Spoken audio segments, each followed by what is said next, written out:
అబ్బో ఇక్కడ కేజీ చీరలు కొంటే అర కేజీ చీరలు ఫ్రీ అంట. మంగళ్య షాపింగ్ మాల్, కేజీల్లో సేల్, టన్నుల్లో ఆనందం.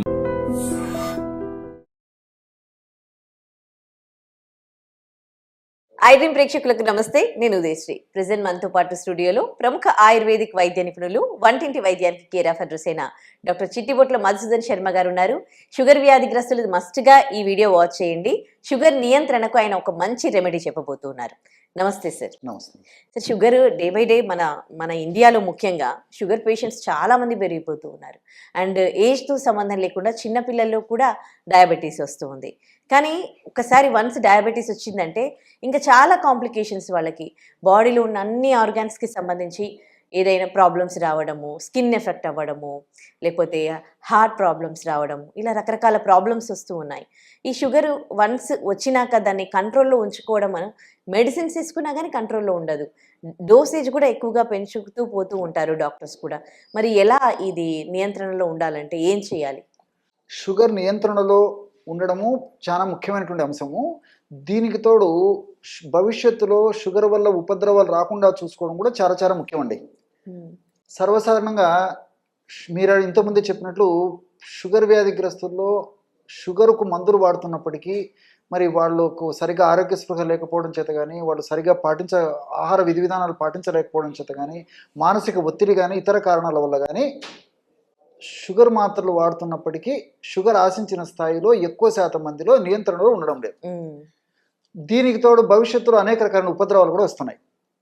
ఈ నేపథ్యంలో ప్రకృతిలో ప్రసాదించినటువంటి ఔషధాలపైన దృష్టిని కేంద్రీకరించి ఆ యొక్క ఆధునిక కృత్రిమ రసాయన ఔషధాలు వాడుకుంటూ కూడా ఇప్పుడు నేను చెప్పబోయేటువంటి ఔషధాన్ని వాడుకోవడం వల్ల షుగర్ నియంత్రణలో ఉండడమే కాకుండా భవిష్యత్తులో మరి షుగర్ వ్యాధి వల్ల ఇతర ఉపద్రవాలు, ఇతర అవయవాలు దెబ్బతినకుండా వాటి వల్ల కలిగేటువంటి ఉపద్రవాలు కలగకుండా ఉండేందుకు కూడా ఇప్పుడు చెప్పబోయేటువంటి ఔషధం చాలా చక్కగా ఉపయోగపడుతుంది. ఇవన్నీ చెప్పేసరికి నాకు మరొక విషయం కూడా గుర్తొస్తుందండి. వేలాది సంవత్సరాల క్రితమే ఆయుర్వేద మహర్షులు మరి వారి వారి వైద్య గ్రంథాల్లో ఈ షుగర్ వ్యాధి గురించి చక్కగా ప్రస్తావిస్తూ చక్కటి చికిత్సా విధానాన్ని గురించి తెలియజేస్తూ ఒక విషయాన్ని తెలియజేయడం జరిగింది. ఆ విషయం ఏంటంటే అస్వాస్థ్యం సర్వగాత్రేషు అని చెప్పడం జరిగింది. అస్వాస్థ్యం అంటే అనారోగ్యం పాల్గొవడం, సర్వ అంటే మొత్తం బాడీ అంతా, గాత్రేషు అంటే శరీరం. అంటే సర్వ శరీరం నుండి ప్రతి అవయవము, ప్రతి కణము, ప్రతి కణజాలము అస్వాస్థ్యం, అనారోగ్యం పాలవుతుంది. అంటే షుగర్ వ్యాధి నియంత్రణలో లేకపోతే ప్రతి కణం దెబ్బతింటుందని చెప్పేసి వాళ్ళు సూక్ష్మప్రాయంగా చెప్పడం జరిగింది. మరి వేలాది సంవత్సరాల క్రితమే వాళ్ళు చెప్పినటువంటి మహర్షులు చెప్పినటువంటి ఆ వాక్ ఏదైతే ఉందో ఈ రోజు కూడా మనం గమనిస్తున్నాం. షుగర్ వల్ల మొత్తం అతలాకుతలం అయిపోతుంది దేహం అంతా, వ్యాధి నిరోధక శక్తి తగ్గిపోతుంది, మెదడుకు సంబంధించిన జబ్బులు వస్తాయి, ఇంతకుముందే మీరు ప్రస్తావించినట్టు గుండెకు సంబంధించిన జబ్బులు వస్తాయి, రక్తనాళాలకు సంబంధించిన జబ్బులు వస్తాయి, కిడ్నీలు దెబ్బతింటాయి, తర్వాత హార్ట్ దెబ్బతింటుంది, చర్మం దెబ్బతింటుంది, ప్రేవులు దెబ్బతింటాయి, ఊపిరితిత్తులు దెబ్బతింటాయి, నరాలు దెబ్బతింటాయి. ఒకటేమిటి మొత్తం సమస్తమైనటువంటి యొక్క దేహం కూడా విచ్ఛిన్నమై శిథిలమైనటువంటి పరిస్థితి కూడా ఈ షుగర్ వల్ల కలుగుతుంటుంది అనమాట. కాబట్టి దీన్ని అంతా దృష్టి ఉంచుకొని మన మహర్షులు ఆ విధంగా చెప్పడం జరిగింది. దీనికి సంబంధించి మరి నేను ఇంతకుముందు చెప్పినట్లు షుగర్ నియంత్రణలో ఉండాలి. అంతేకాకుండా మరి కాంప్లికేషన్స్ రాకూడదు. ఒకవేళ అథవా కాంప్లికేషన్స్ వచ్చినప్పుడు ప్రమాదకరంగా పరిణమించకుండా ఉండాలి. ఇది మన కాన్సెప్ట్. మరి ఆ విధంగా ఉండాలంటే ఎలాంటి ఔషధాన్ని, క్షేమదాయకమైన ఔషధాన్ని వాడుకోవడం వల్ల షుగర్ వ్యాధిని మనం చక్కగా ఎదుర్కొనడానికి అవకాశం ఏర్పడుతుందంటే దీనికి కావలసిన పదార్థాలు మొట్టమొదటి త్రిఫల చూర్ణం. కరక్కాయలు, తానికాయలు, ఉసిరికాయలు, త్రిఫల చూర్ణం చాలా చక్కగా ఉపయోగపడుతుంది అనమాట. 3 దోషాలను హరింపజేసేది చేయడమే కాకుండా వ్యాధి నిరోధక శక్తిని పెంచేందుకు కూడా త్రిఫల చూర్ణం చాలా అద్భుతంగా పనిచేస్తుంది.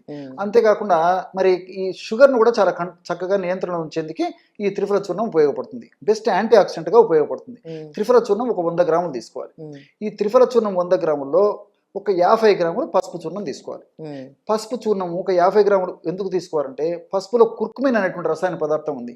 ఈ కుర్కుమిన్ అనేటువంటి రసాయన పదార్థం ఉన్నటువంటి పసుపును వాడుకోవడం వల్ల షుగర్ నియంత్రణలో ఉండడమే కాకుండా, అంటే ఇన్సులిన్ సెన్సిటివిటీ పెరగడమే కాకుండా ఇన్సులిన్ రెసిస్టెన్స్ తగ్గడము, దీంతో పాటు మెదడుకు రక్త సరఫరా బాగా కలగజేసేసి మెదడుకు సంబంధించినటువంటి ఇబ్బందులు లేకుండా చేసేటువంటి శక్తి కుర్కుమిన్కు ఉంది.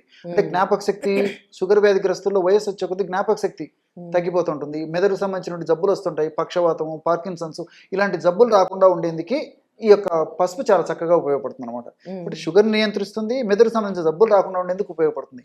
బట్ పసుపు వాడుకోవాల్సి వస్తుంది. అంతేకాకుండా ఒక 50 గ్రాములు కరివేపాకు చూర్ణం కూడా కలుపుకోవాలి. సో కరివేపాకులో విపరీతంగా చాలా ఎక్కువ శాతంలో ఏ విటమిన్ ఉంటుంది. షుగర్ వ్యాధిగ్రస్తులు ఎక్కువ శాతం మందిలో కంటి వ్యాధులు వస్తుంటాయి, అవును, రెటీనాకు సంబంధించిన అవును. సమస్యలు వస్తుంటాయి, ఐ విజన్ సంబంధించిన సమస్యలు అవును. వస్తుంటాయి.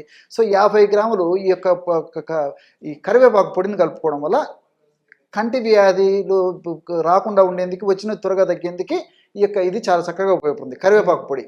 అదేవిధంగా మూడవ పదార్థంగా మెంతులు తీసుకోవాలి. మెంతులను కూడా కాస్త వేయించేసేసి చూర్ణంలాగా తయారు చేసుకుని ఒక 50 గ్రాముల మెంత చూర్ణం కూడా కలిపేసేయాలి.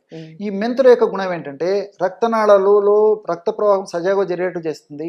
అంతేకాకుండా ఈ యొక్క కీళ్ళ భాగంలో డయాబెటీస్ వ్యాధిగ్రస్తుల్లో గుజ్జు తగ్గిపోతుంటుంది. చిన్న వయసులోనే కీళ్ళ నొప్పులు, మోకాళ్ళ నొప్పులు ఇలాంటి సమస్యలు కలుగుతుంటాయి. అలాంటి సమస్యలు రాకుండా ఉండేందుకు, వచ్చిన త్వరగా తగ్గేందుకు ఈ యొక్క మెంతులు చాలా సమర్థవంతంగా ఉపయోగపడతాయి. అంతేకాకుండా బ్లడ్ వెజల్స్ బాగా సంకోచ వ్యాకోచాలు బాగా జరిగేట్టు చేసి దానికి మెంతులు ఉపయోగపడతాయి. కొలెస్ట్రాల్ తగ్గించేందుకు, అంటే బ్యాడ్ కొలెస్ట్రాల్ తగ్గించి మంచి కొలెస్ట్రాల్ను పెంచేందుకు, అంటే హెచ్డిఎల్ ఇలాంటి కొలెస్ట్రాల్ను పెంచేందుకు మెంతులు చాలా చక్కగా సమర్థవంతంగా ఉపయోగపడతాయి. జీర్ణ వ్యవస్థను మెరుగుపరిచేందుకు మెంతులు చాలా చక్కగా ఉపయోగపడతాయి. గట్ బ్యాక్టీరియా పెరిగేందుకు మెంతులు చాలా చక్కగా ఉపయోగపడతాయి. ఇలాంటి మల్టిపుల్ బెనిఫిట్స్ మెంతుల్లో ఉన్నాయి కాబట్టి షుగర్ వ్యాధి నియంత్రణలో ఉండడమే కాకుండా ఇలాంటి మల్టిపుల్ బెనిఫిట్స్ కూడా మెంతుల వల్ల కలుగుతాయి. కాబట్టి మెంతులను కూడా నేను చెప్పినట్టు ఒక 50 గ్రామ్స్ మెంతి పొడి కూడా కలిపేసేయాలి. ఈ పదార్థాలని బాగా కలపడం వల్ల బ్రహ్మాండమైనటువంటి షుగర్కి సంబంధించినటువంటి ఔషధం రెడీ అయిపోతుంది.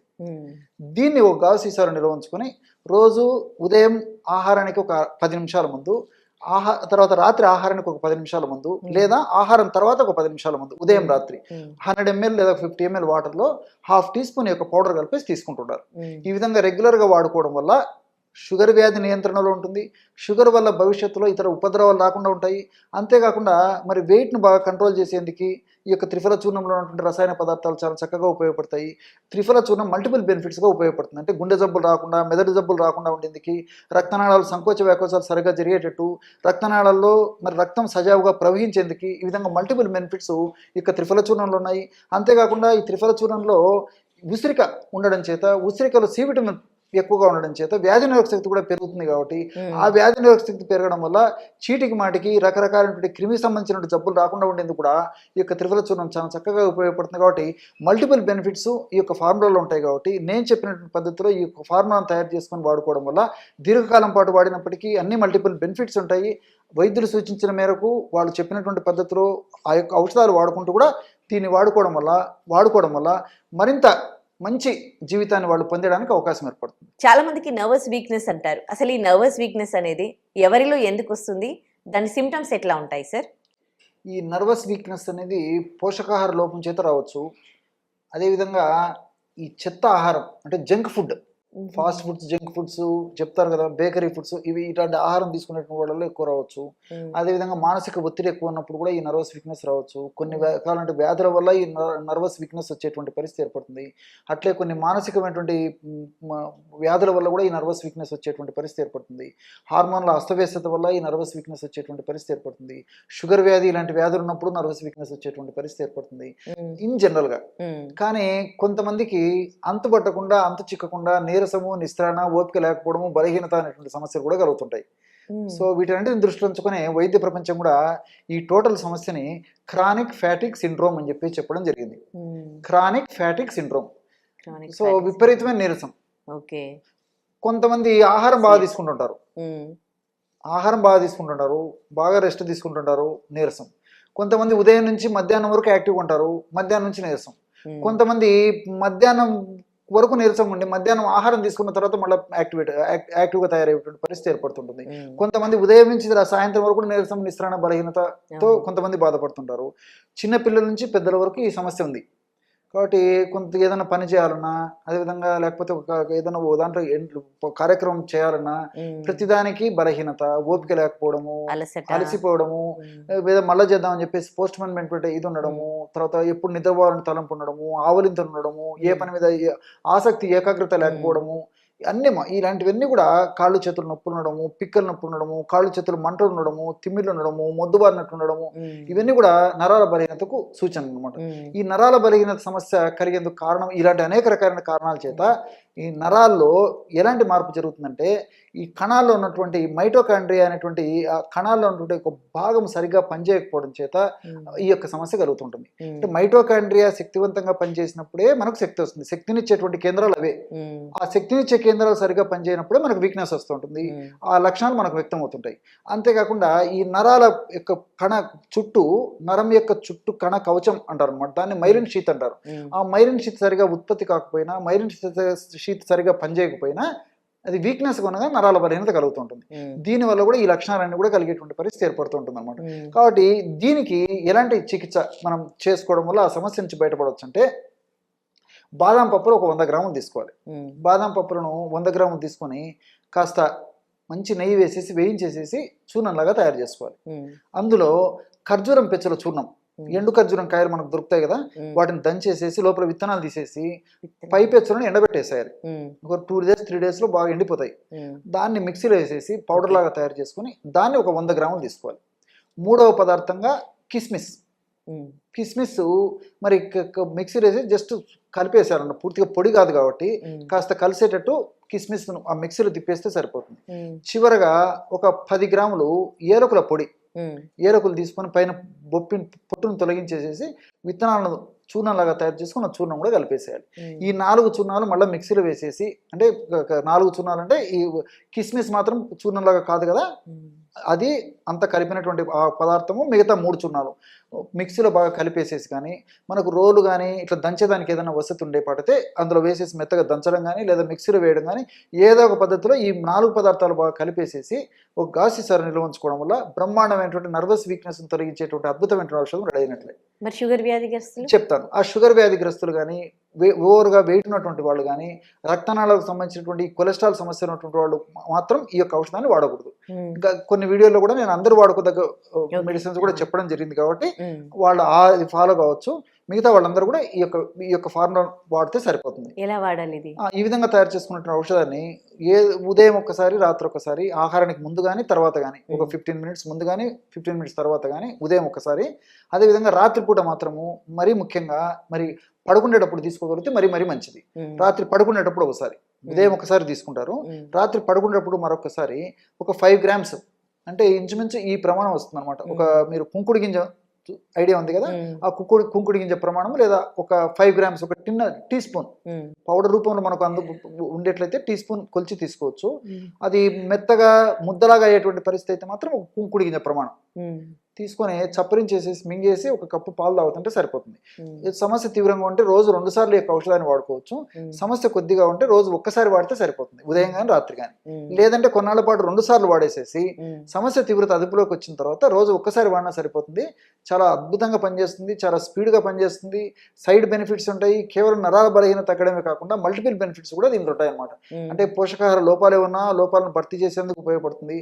అదేవిధంగా బెస్ట్ యాంటీ ఆక్సిడెంట్గా పనిచేస్తాయి కాబట్టి మరి దేహం దారుఢ్యంగా, శక్తివంతంగా, అనారోగ్యం పాలు కాకుండా ఉండే అవకాశం ఉంటుంది. వ్యాధి నిరోధక శక్తిని కూడా ఈ ఔషధాలు పెంచుతాయి కాబట్టి మల్టిపుల్ బెనిఫిట్స్ దీనివల్ల కలుగుతుంటాయి అన్నమాట. అంటే ఎంతకాలం వాడాలి ఇది? ఎన్నాళ్ళు వాడినా ప్రాబ్లం ఉండదు. ఏం నష్టం లేదు. కాబట్టి మీరు 2 months కానీ 3 months కానీ 4 months కానీ మీకు కంఫర్టబిలిటీ వచ్చేదాకా వాడుకోండి. తర్వాత రోజు ఒక్కసారి వాడుకోండి.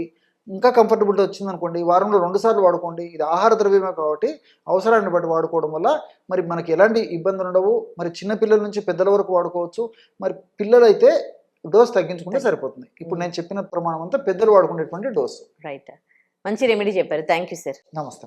And for more videos, Please subscribe to iDream. Please subscribe to iDream. Please subscribe iDream. And please subscribe to iDream. For more videos, subscribe to iDream. please like, share and subscribe to the channel. Congratulations, iDream. Subscribe to iDream. Subscribe to iDream. So subscribe to iDream Media. iDream team అందరికి huge congratulations. Please subscribe iDream Media. Please subscribe to iDream. Subscribe iDream. Please subscribe to iDream. iDream అంటే నా కళల ఛానల్ను subscribe చేసుకున్న నోరు తిరుగుతలేదు, మీరైతే గంట గుర్తు కొట్టండి. For more such videos, please subscribe to iDream. Subscribe to iDream. Please subscribe to iDream. Please subscribe iDream Media. Please do subscribe to iDream. Please subscribe to iDream Media. For best entertainment and information, please subscribe iDream. And don't forget to subscribe to iDream.